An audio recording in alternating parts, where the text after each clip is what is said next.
puķešu malepju tēja, kad tās izkaltē, tās ļoti labi der pret klepu, taču visveselīgākās tās ir pirms pirmā pērkona un dzeguzes kukošanas. Ap mūsu skolu ir daudz koku, kuros mīt putni, kuri ir ieceļojuši no siltajām zemēm.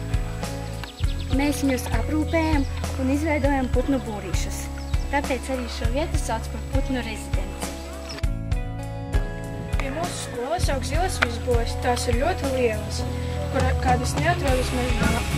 Vēl tālāk aug sniegpulkstenītes, kuras ir piecienījušas skolas pagalmu.